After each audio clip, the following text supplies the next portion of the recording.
Good evening. How's everybody doing? Great to be learning with you on a Sunday, Yom Rishon. Let's light up the darkness. Who's in the house on a Sunday? Yehud in South Carolina, Stephen in New Hampshire, Nancy, North Carolina, Melissa in Great Neck, Sharon in New Jersey, Guy in Ohio, Joe in the Inland Empire, Bella in Florida, Karen in Northern California, Shandora in the Bronx, Debbie in New Jersey, Ellen, Southern California, Marjorie in Georgia, Spencer in Connecticut. Tonight's episode of AT Daily is sponsored by, Kevin Valentine in honor of Brenda Valentine. Kevin, thank you for enabling us to share more Torah with more people around the world. May you and all your loved ones be showered in blessings. And we say Amen. Okay, our daf tonight is page 170 here in Tractate Bava Basra, the 23rd volume of the Talmud. We're working our way through the final chapter, chapter 10. This tractate ends, pretty sure on page 176. 176, so we're quite close to the end. Anticipating a double daf tomorrow. We're running 3 pages behind, so we're going to finish pretty close to on time. We are picking this up about a third of the way down, page 169b, continuing our discussion of Mishna number 5 here in chapter 10. And with God's help, we'll finish that Mishnah and open Mishnah number 6. So the Gemara returns to this Baraisa that we've been discussing, and analyzes one of its statements. The master says in the Baraisa, with regard to deeds of buying and selling land, the court may write a replacement document, a replacement deed, but it has to exclude the guarantee that was in the first document, meaning that if the field is repossessed, the seller will compensate the purchaser for his loss. And as we saw, the reason that has to be excluded is because if there were 2 deeds and both of them included this language of guarantee, then later they could be used to collect twice in a complex situation. Right? What is the guarantee? Is that if I sell you a piece of land and then later somebody that I had borrowed money from and didn't pay back comes and seizes that land from you, okay, so then you can come back to me and say, hey, this land that you sold me was seized by your creditor. You owe me money, okay? And I have to pay you, or you could even seize other land that belongs to me to make good on what you have lost. And if you had 2 such deeds, you might be able to seize 2 such properties, not only from me, but properties that I had sold to someone else. And then go and seize it from them. They didn't do anything wrong. You didn't do anything wrong, but you might end up in a situation, or if you had 2 of these deeds, then you could, seize twice from people who had purchased from me. So to prevent that, when a duplicate deed is made, the second one doesn't have this language of guarantee in it for the reasons that we explained yesterday. Now, the technical question is, how do we write a bill of sale in such a way that it does not include this guarantee? So Rav Nachman said that the case is one in which the court writes as follows. Our deed, and they're talking about this replacement deed for a lost deed, our deed is not intended to enable the collection of reimbursement in the event of repossession, neither collection from liened property that has been sold, nor collection from unsold property, right? You can come and seize my land because I sold you something that got repossessed by my creditor. So you could seize my land, that's unsold, or lien land, right? That somebody else bought. But if you have this replacement deed that doesn't include the guarantee language, you won't be able to do that. Let's keep going. Right. So our deed is not intended to enable the collection of reimbursement in event of repossession, neither collection from lien property that has been sold, nor collection from property that has not been sold. Rather, it is intended merely to ensure that the land is established in the possession of the purchaser. You lost your deed? Okay, we'll write you a new deed, but only so that you can prove that you own that piece of property, not so that you can go and seize other property in case it gets seized from you. Rafram says, this statement of Rav Nachman serves to say that the omission of the guarantee of the sale from a document is a scribal error. What does he mean by this? It is assumed that when one purchases land, he expects to have his purchase guaranteed, and that if such a clause is not stated in the document, it is presumed to be a mere scribal oversight, and the guarantee remains in effect. How do we know that? Because for you to get a replacement deed, the court has to include language that this deed does not have a guarantee in it. Since language has to be included to the effect that there is no guarantee, the default position of a deed would be that it does have a guarantee, even if the guarantee is not spelled out in it. That's what Rafram is saying here. Rav Nachman said in explaining the Baraisa that the only reason a land purchase would not have a guarantee is that the scribe wrote this for him, i.e. he wrote that there is no guarantee explicitly in the deed. But in the absence of such language, there would be a guarantee. And this indicates that if the scribe did not write this explicitly for the purchaser, but left out the subject of the guarantee altogether, the purchaser would nevertheless have the guarantee and would be able to collect reimbursement from the seller in the event that that land was repossessed by some creditor of the seller. Rav Ashi disagrees and says the omission of the guarantee of the sale from a document is not a scribal error, right? So he's going to say that a deed for the purchase and sale of a piece of land has a guarantee included in it if it expressly says there's a guarantee that goes along with that purchase. And in the absence of such language, there is no guarantee. That's a different default position. So accordingly, if mention of a guarantee is omitted from the bill of sale, there is in fact no guarantee. And what does the Baraisa mean when it says excluding the guarantee that was in the first document? It means simply that in this case, there was no clause about a guarantee written in it at all. But didn't it sound like the court has to include a very specific formula that there is no guarantee? What do you mean that that's all they meant was no guarantee was written?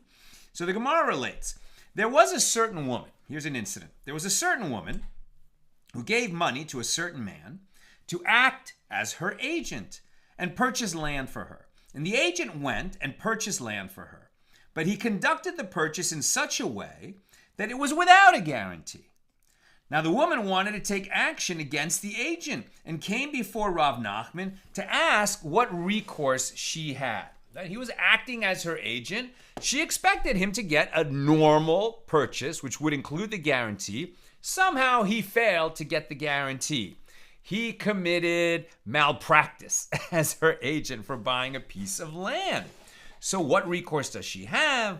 Rav Nachman said to the agent, the principle with regard to an agent is that if he acts to the detriment of the one who appointed him, the one who appointed him can say, I sent you to act for my benefit, not for my detriment. I didn't appoint you to be my agent to mess up and land me in a contract that is very detrimental to my interest. Therefore, she can say that the entire agency is null and void and negate the purchase. She can walk away from it. Therefore, says Rav Nachman to the agent, therefore the entire agency is null and void, and you thereby, and the purchase is negated. Nevertheless, you, the agent, agreed to purchase the land without a guarantee. Therefore, you go and purchase the land from the seller without a guarantee, and then you sell it to this woman with a guarantee that you will reimburse her in the event that the land is repossessed. That would be strong motivation for agents to get it right the first time.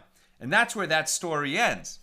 So at least in the area where Rav Nachman was the authority, agents were very careful to get their terms of their, to get their, the subject of their agency carried out properly. New subject.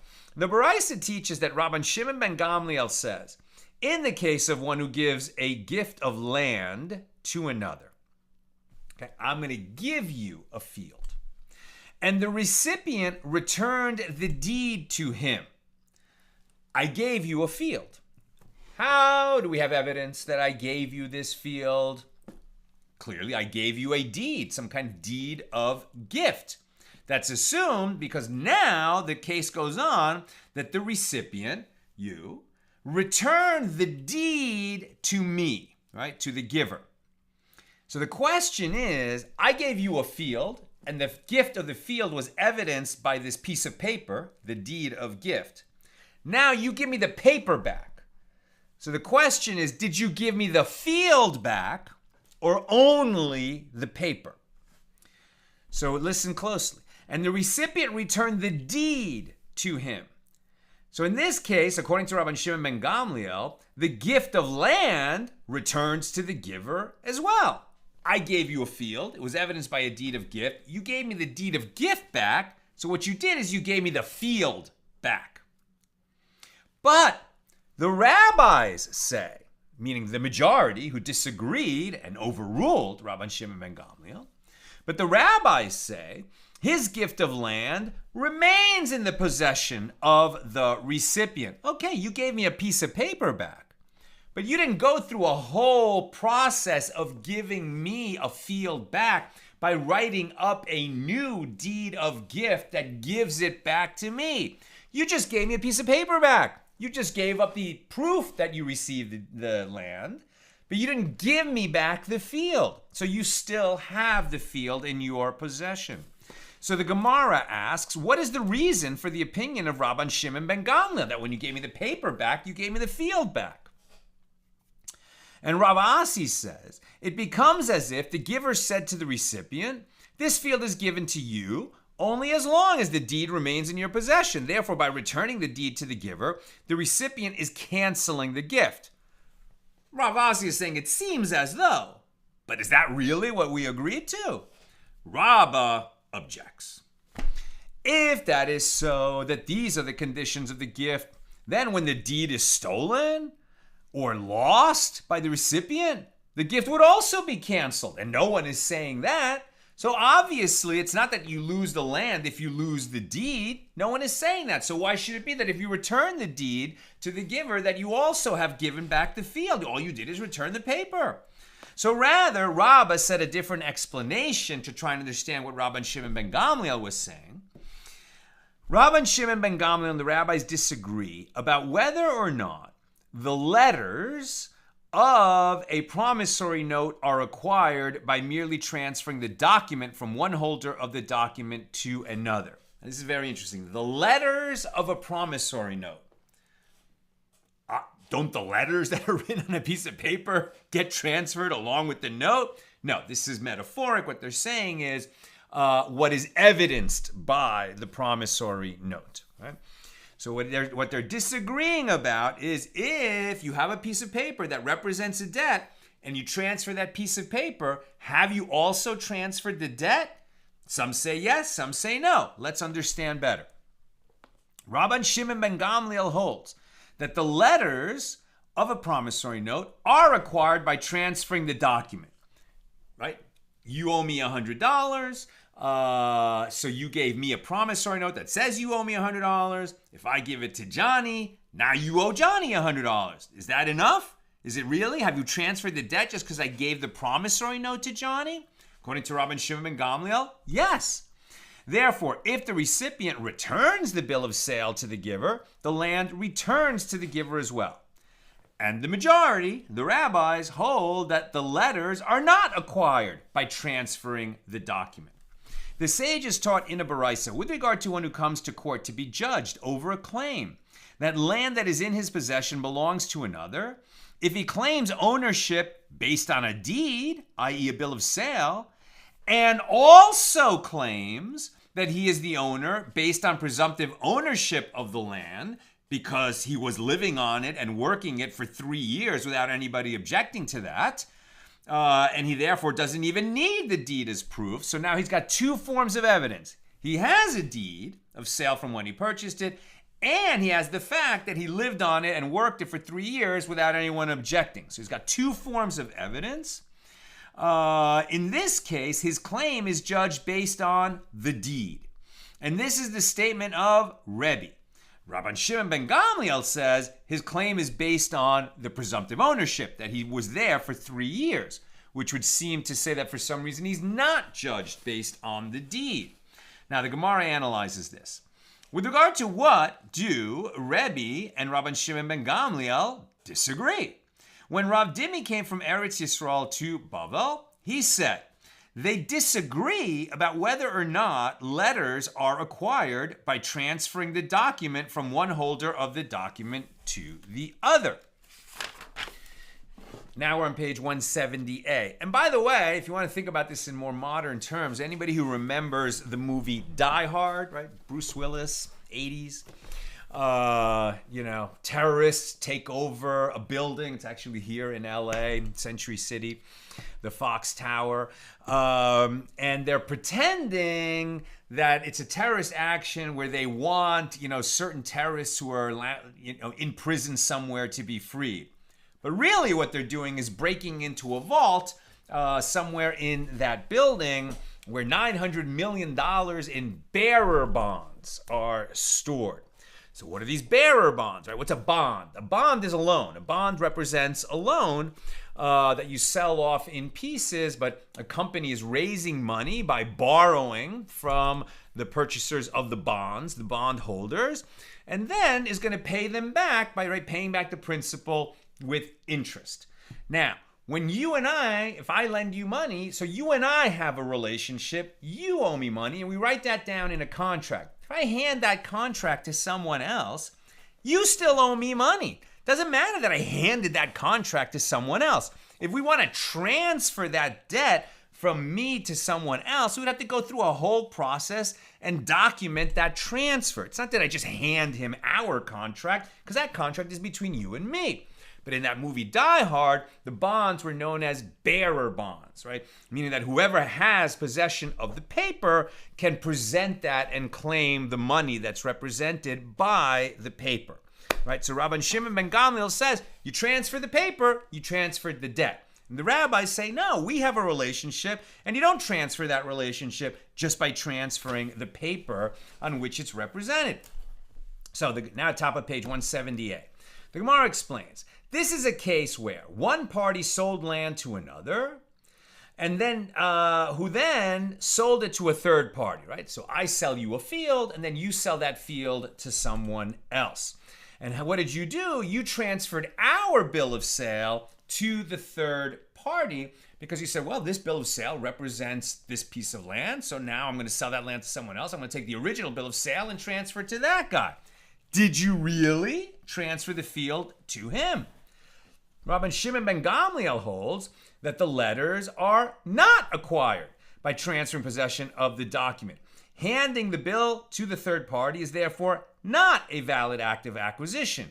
In order to establish the land is his, one must prove presumptive ownership by demonstrating that he has lived in the land uncontested for 3 years. Transferring the bill of sale is not good enough. And Rebbe holds that the letters are acquired by transferring possession of the document.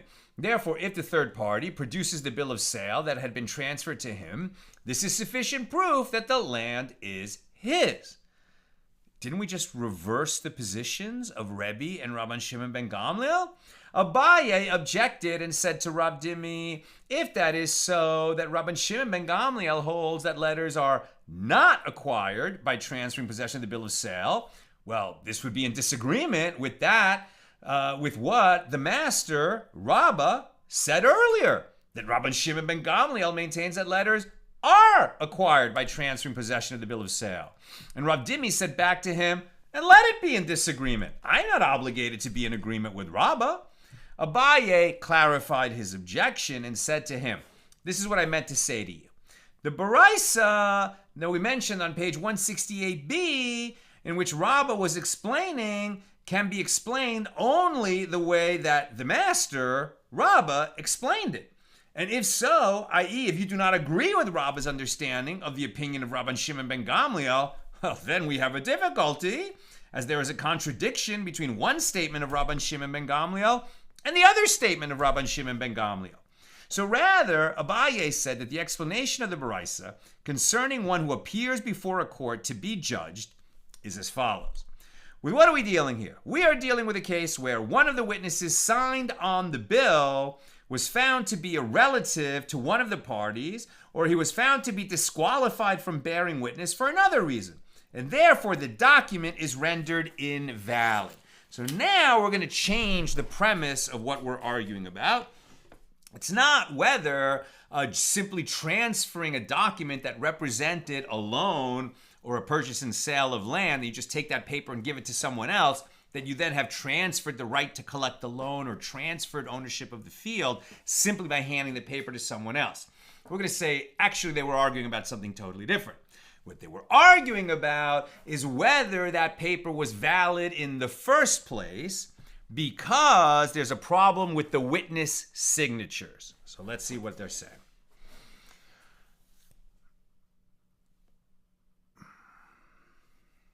Okay, hold on a second. Okay, so Abaye explains. And the two opinions in the Baraisa disagree with regard to the issue that is the subject of another dispute between Rabbi Meir and Rabbi Elazar. Rebbe holds in accordance with the opinion of Rabbi Elazar, who says the witnesses of the transmission of the document affect the transaction, meaning that witnesses are not required to be signed on a document at all, provided that there are witnesses who saw the transfer of the document to the relevant party. And it is therefore inconsequential that one of the witnesses that signed the document is disqualified. In other words, you have a purchase and sale of land. On the document for the purchase and sale, the deed, there are witnesses who signed it, okay? And there were two witnesses. One of them turns out to be disqualified because he turns out to be a relative of one of the parties, so he's disqualified from being a witness. So sounds like we have no sale.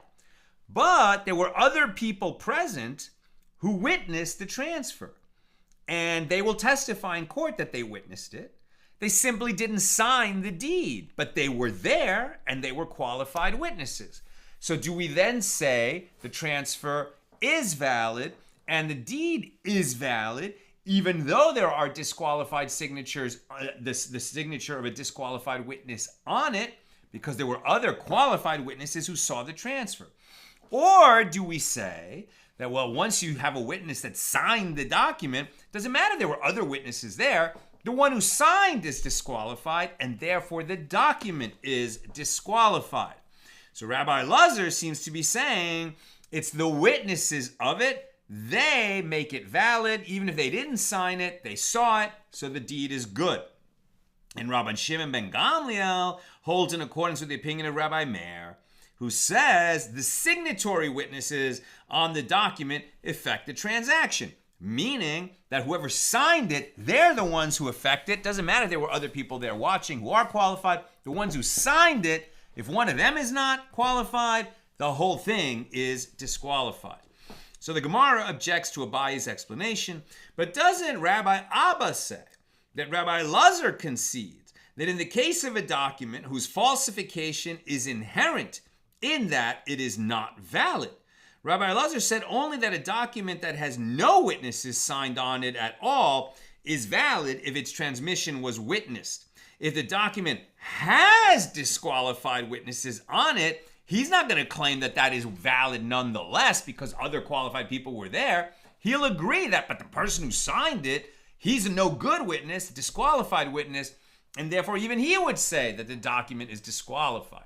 So that can't be what we were saying. So rather, Rabbi Avina said a modification of Abaye's explanation. He says, oh, everyone concedes that if it is written in the document, we, the court, engaged in an investigation of the testimony of the witnesses and have determined that they signed the document and their testimony was found to be false, so then the document is not valid in accordance with the statement of Rabbi Abba. Where they disagree is only with regard to a document upon which there are no witnesses signed at all. As Rebbe holds in accordance with the opinion of Rabbi Elazar, who says the witnesses of the transmission of the document affect the transaction. Signatory witnesses are not necessary, and therefore the deed can be used as proof. But Rabban Shimon ben Gamliel holds in accordance with the opinion of Rabbi Meir, who says the signatory witnesses on the document affect the transaction. In other words, a deed that has no witnesses signed on it is not a valid deed, even if there were people present who saw it and could testify to that effect. So the Gemara suggests, and if you wish, say instead, the case in the Baraisa is one where the alleged purchaser has a bill of sale for the land, but the alleged seller, although he admits that the document was written with his consent, claims that the sale did not ultimately occur. Yeah, we wrote up a contract, but then we changed our minds. There was no sale. Now you're presenting this document that we wrote but never executed. What are you talking about? We never had the sale. And the Tanaim, the sages in the Baraisa, disagree with regard to the law in the case of a debtor who admits that he wrote a promissory note, whether the creditor is required to ratify it in court in order to collect, and by extension, in the case where a seller admits that he wrote a bill of sale, whether the purchaser must ratify it in court in order to establish its validity. So we're separating issues a little bit, right? So the point here is, somebody presents, let's say they're trying to collect a loan. They're trying to collect a promissory note. And they say, okay, here's the promissory note. You owe me $1,000, as you wrote right here that you owe $1,000. That's your signature. Here's the witnesses. So give me my $1,000. And the borrower says, well, yes, that is the promissory note that I signed, but we never finished the deal. You never gave me the money. So this promissory note should have been destroyed back then. I don't know why it wasn't. I just walked away because I never got the loan, and now you're presenting it as if I did. So can this lender collect this $1,000 that the borrower claims he never received at all, even though his signature is on the promissory note? So the question that's now being asked is, okay, the one who is seeking to collect on it, what we have is a doubt of whether the money was ever transferred or not. So can he collect in the face of that doubt? And if he can collect, does he first have to come to the court and have it ratified, right? And say, bring in the witnesses and say, well, yeah, that is the signature of the borrower on this piece of paper.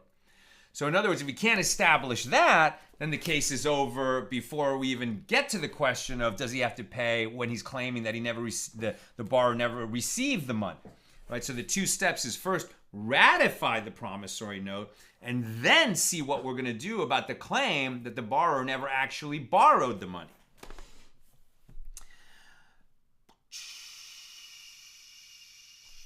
Must ratify it. So as Rebbe holds, that in the case of a debtor who admits that he wrote a promissory note, the creditor is not required to ratify it in court in order to collect what is owed to him, since he admits, yeah, that's my signature, so ratification not necessary. In this case as well, the purchaser can use the bill of sale as proof that he is the rightful owner of the property. And Rabban Shimon ben Gamliel holds that in the case of a debtor who admits that he wrote a promissory note, the creditor is nevertheless required to ratify it in court in order to use it to collect the debt. So in this case as well, by extending the law from the promissory note to the law of the purchase and sale agreement, to a deed, in this case as well, since the purchaser is unable to ratify it, his only recourse is to prove his ownership, showing that he lived in the land uncontested for 3 years. That's why Rabban Shimon ben Gamliel says we're going to look at his uncontested, use of the land for 3 years rather than the deed. Now the Gemara asks, but didn't we hear the opposite concerning Rebbe and Rabban Shimon ben Gamliel? As it is taught in a baraisa, that if two people, the debtor and the creditor, are grasping a promissory note, and the creditor says it is mine, meaning the debt has not yet been paid, and it fell from me, and you, the debtor, found it, and the debtor says, well, it is in fact yours, i.e. I did borrow the money from you, but I paid you, and I was given the promissory note, and that's why I should be holding it, because I already paid off the debt, and I dropped it, and you found it, and now we're both grasping it, right? So they're admitting that there was originally a loan, but one says it was paid back, and the other one says it wasn't, and they're both wrestling over who actually holds the promissory note. And what should this remind us of? The opening of a tractate Bava Basra, our previous tractate, where two people came to court holding a garment, each saying they found it, and what are we going to do? Do they split its value? Basically, that's what we did. So are we going to say the same when two people are holding a promissory note and claiming that the debtor saying I already paid it off, and the lender saying, no, you didn't pay it off?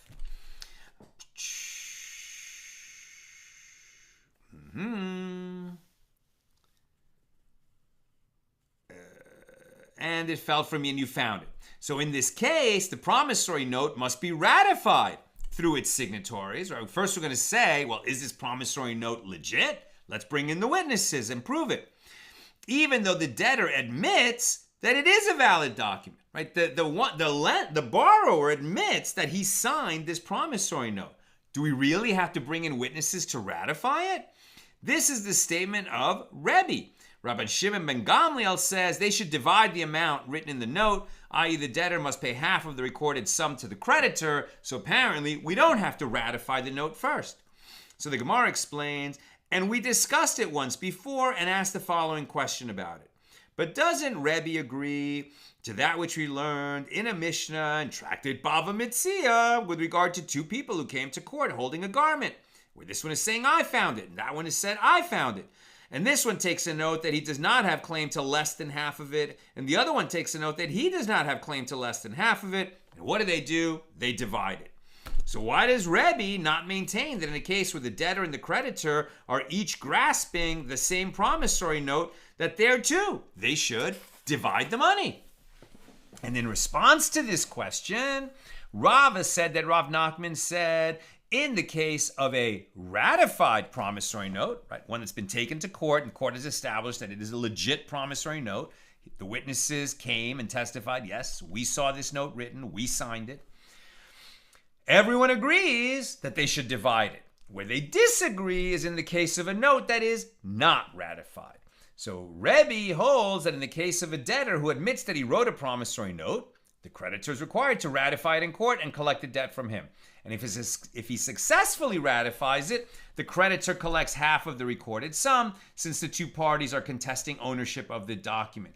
And if he is not successful in ratifying the note, then it is merely a shard. In other words, it's not worth the paper it's written on, it's meaningless.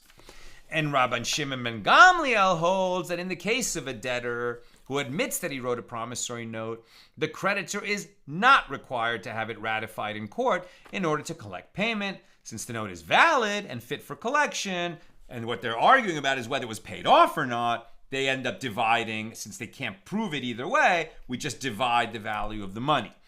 So the Gemara answers, reverse the way the opinions of Rebbe and Rabban Shimon ben Gamliel are recorded in one of the two baraisas, so that they are consistent, one baraisa with the other. And if you wish, say instead, actually, you don't have to reverse their opinions. There is no contradiction between them, because the issue in the first baraisa is not whether or not a bill of sale must be ratified when the seller admits that he wrote it. Rather, here, the Tanaim, the sages of the Mishnah, disagree with regard to verifying. That's different than ratifying. I.e., they disagree about whether a litigant is required to verify all his claims in circumstances where his case is strong enough to have the court rule in his favor, even if they were to disregard some of his claims. Generally, if one has evidence of presumptive ownership of a field, he does not have to produce a bill of sale for it. Here, Rebbe holds that since the one occupying the land claims that he has a bill of sale, then he must verify this claim by producing it. He didn't need to bring up a bill of sale. He was living there uncontested for 3 years. At that point, it's the burden of proof is on the one coming to say that this guy never really validly bought the land. But now that the one who's been living on it for 3 years claims he also has a deed of sale, okay, well, since he brought the deed, let him verify it. And if he can't verify it, that's going to undermine his claim. The Gemara explains, it is like this case where Rav Yitzchak Bar Yosef was owed money by Rabbi Abba. And the case came before Rabbi Yitzchak Napacha. And Rabbi Abba said, I already repaid you the debt in the presence of so-and-so and so-and-so. 2 witnesses. Rabbi Yitzchak Napacha said to Rabbi Abba, the witnesses that you named, so-and-so and so-and-so, must come and testify that they saw you repay the loan. Rabbi Abba said to Rabbi Yitzchak Napacha, well, if my witnesses do not come, am I not deemed credible to say that I repaid the loan? Aside from the fact that I'm a Torah scholar claiming I repaid it. But don't we maintain that with regard to one who lends money to another in the presence of witnesses, the debtor need not repay him in the presence of witnesses, as he is deemed credible to say he repaid the debt even with no supporting testimony. Now, this is in a case where there was no promissory note at all, where they didn't get this thing on paper, where instead one lent money to the other in the presence of 2 witnesses, and then later he paid him back. And he paid him back not in the presence of witnesses. Now, since this loan was never memorandized on paper, that they never created a promissory note, there never was a paper contract to represent this loan. It was just the money was given as a loan in the presence of witnesses. The borrower can repay that loan not in the presence of witnesses, and we will believe him when he said, I repaid it. That's the claim being made here. So Rabbi Yitzchak Napacha, right, the judge in this case, said to Rabbi Abba, the one who said he repaid it, with regard to this issue, I hold like the halacha, the law, that was said by the master, meaning yourself. I'm ruling according to what you said, Rabbi Abba. As Rabbi Abba says that Rav Ada bar Ahava said that Rav says. If one says to another, i.e. if a debtor says to his creditor, I repaid you in the presence of so-and-so and so-and-so, it is required that so-and-so and so-and-so come to court and testify that they witnessed the repayment. Rabbi Abba said to Rabbi Yitzchak Napacha, but doesn't Rav Gidel say that Rav says that the law is in accordance with the statement of Rabban Shimon ben Gamliel, that it is not required that a litigant verify all his stated claims if his case is sufficiently strong without those claims. And moreover, even Rebbe did not say that the litigant loses the case if he cannot produce verification of his extraneous claims, but only that he is told to verify those claims if he can. And Rabbi Yitzchak Napacha said to Rabbi Abba, I too am saying only that you are required to verify your claim if you can. And if you cannot, you will not be required to pay. So sounds like at the end of the day, Rabbi Abba was believed when he said that he had already paid and he didn't have to pay again. And now we're at the top of page 170b, and we just concluded the discussion of Mishnah number 5 here in the final chapter of this tractate, chapter 10. Now, Mishnah number 6. In the case of a debtor, now it got really complicated, right? With promissory notes, guarantees, repayment, repossession, etc. It got hard. Now we're going to make it a little simpler. In the case of a debtor, right, a borrower, who repaid part of his debt. Okay, you lent me $1,000. I paid you back $300 of it. I still owe you $700. Right? Partial repayment. That's pretty straightforward. In this case, Rabbi Yehuda says, the creditor, so you're the lender, the creditor should exchange the promissory note for a new one, stating the current balance, and tear up the first promissory note. Okay, so Rabbi Yehuda says, I paid you, you lent me $1,000. I paid you back $300. Now I owe you $700. You're holding a promissory note that says I owe you $1,000. We should tear up that promissory note and write a new promissory note that says I owe you $700. Then there's going to be no ambiguity. That's what Rabbi Yehuda says. Rabbi Yosei says the creditor may keep the original promissory note that says I owe you $1,000, and he should write a receipt for the payment that he has received. You should give me a receipt that says you received $300 from me, therefore I only owe you $700. I have to keep my receipt that says I paid you the $300. You keep your promissory note that I originally owed you $1,000, and that's how we have evidence of where we are right now. Rabbi Yehuda said, with regard to this arrangement, it is found that this debtor, this borrower, must now guard his receipt against being destroyed by mice, as if he no longer has the receipt, he will have to pay the entire sum recorded in the promissory note. If I lose my receipt, the only evidence is that you have a promissory note that says I owe $1,000. I'll claim I gave you $300, but maybe I have no proof of that. Rabbi Yosei said to him, well, yeah, that's right, and this situation is fitting for him. It is better that this procedure be followed and the strength of the claim of this creditor not be weakened. In other words, I'm going to be very motivated to finish paying off the debt because you're still holding a note that says I owe $1,000. That's the Mishnah. Now the Gemara. Rav Huna says that Rav says, the law is not in accordance with the opinion of Rabbi Yehuda, that we make a new promissory note, nor is it in accordance with the opinion of Rabbi Yosei, that you give me a receipt.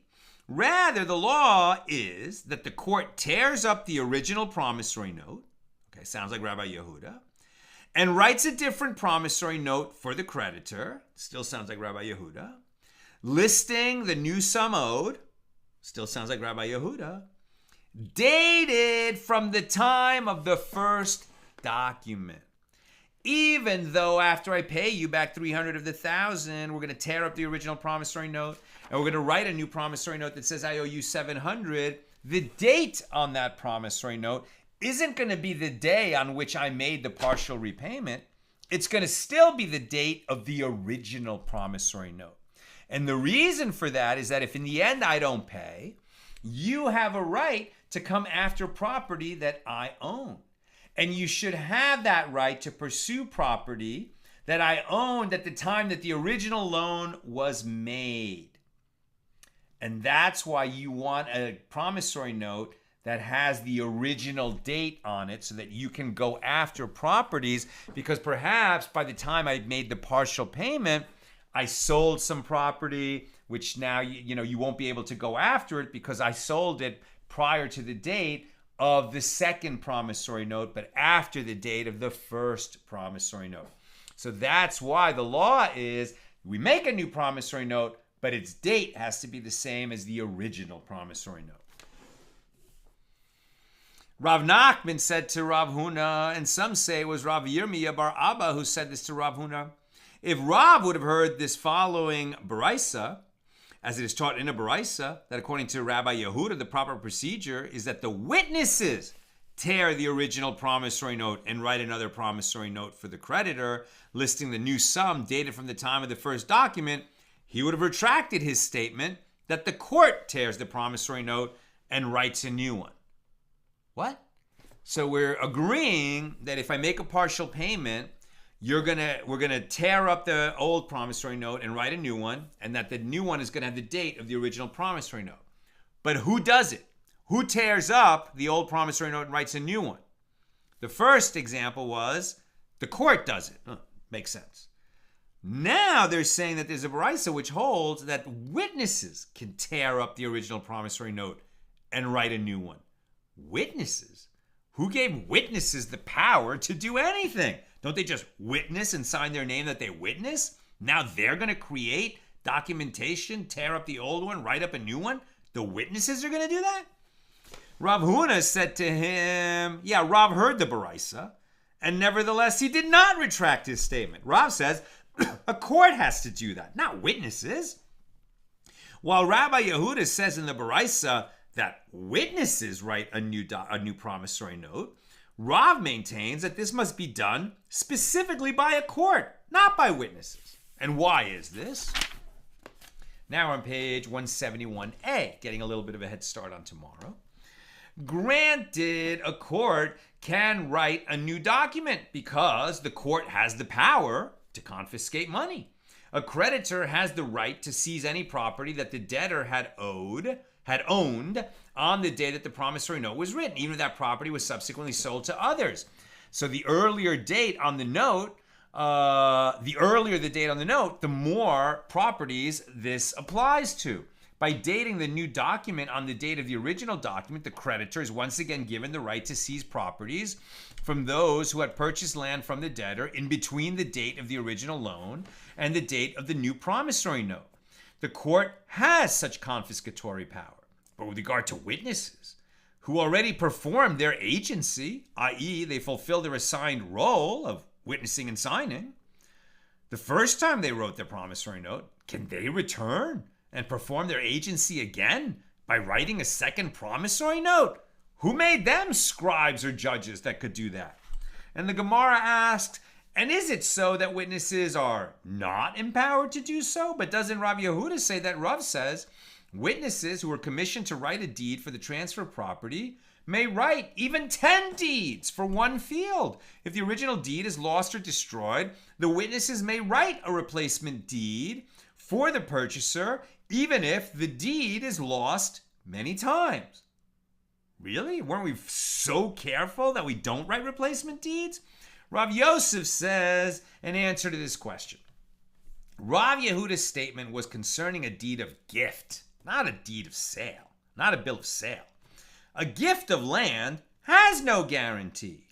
If it is repossessed from the recipient by the giver's creditor to repay the giver's debt, the recipient of a gift has no recourse, and he cannot collect any money from anyone. Therefore, in this case, no one is jeopardized by the writing of many replacement deeds, which are intended only to serve as proof that the recipient is actually in possession of that land. And Rabbah says it is possible to say that Rabbi Yehuda's statement applied even with regard to a bill of sale, as long as it doesn't have a guarantee in it. In that case as well, where there is no potential loss to any purchasers of land. By contrast, in the case of a promissory note, which can be used to repossess property from those who have purchased land from the debtor, witnesses do not have the authority to predate a document and thereby subject more purchasers to possible land seizures due to the predating of the document. So the Gemara cited an excerpt from a Baraisa earlier, and it now cites it in full. What is the full text of the Baraisa? As it is taught, if 1,000 dinars are owed by a borrower, and the debt is recorded in a promissory note, and the borrower repaid 500 dinars out of the total, the witnesses tear the original promissory note and write another promissory note for him, dated from the time of the first note. Witnesses doing it, not the court. This is the statement of Rabbi Yehuda. Rabbi Yosef says this original promissory note shall remain in its place in the custody of the creditor, and the witnesses write a receipt for the 500 dinars that were repaid. This receipt is given to the borrower to protect himself against a possible attempt by the lender to use the promissory note to collect the entire 1,000 dinars, even though he's already paid 500 of it. And Rabbi Yosef continues. Rabbi Yosef now makes a lot more sense what Rabbi Yosef is saying. Yeah, the witnesses can write a receipt. They can't write a new document. Courts could write a new document, not witnesses. And Rabbi Yosef continues, and there are two reasons, and I'm almost done. Questions or comments, please get them in now. And Rabbi Yosef continues, and there are two reasons why the sages said that the witnesses write a receipt as opposed to writing a new promissory note.